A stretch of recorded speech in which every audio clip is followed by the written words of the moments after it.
The brother asked the question that what is the concept of diya money, means paying blood money in Islam, that if someone has murdered someone or killed someone, whatever reason, the family members of the person who's murdered can excuse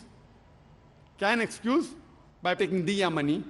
This concept is that if someone is driving a car or maybe by mistake while walking something happens or by accident someone dies, here if it is out of negligence, yet for example doctor is doing surgery and it is proven out of negligence the patient has died, Islamic law, death penalty.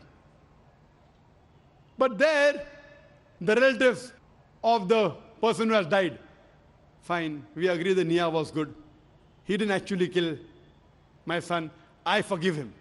But negligence, if it is done while trying to save a life, he goes scot-free.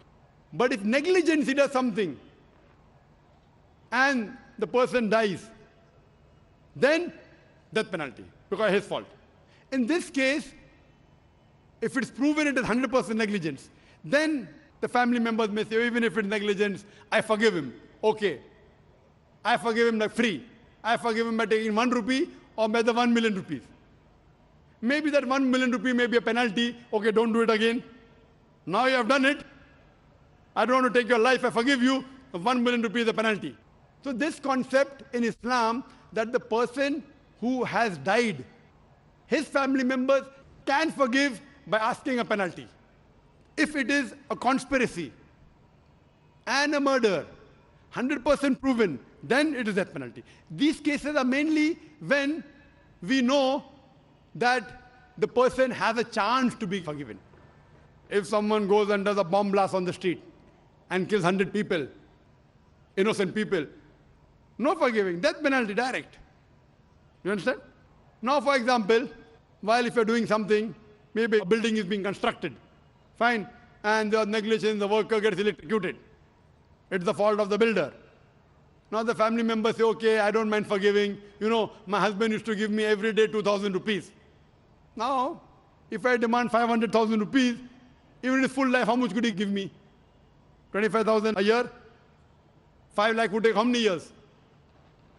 How many? 20 years.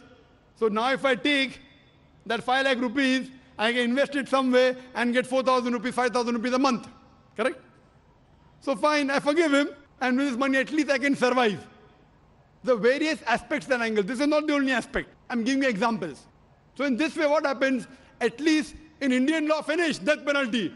But wo bichare ka breadwinner to mar gaya na, usko fayda kya hua? Does the government take care of him?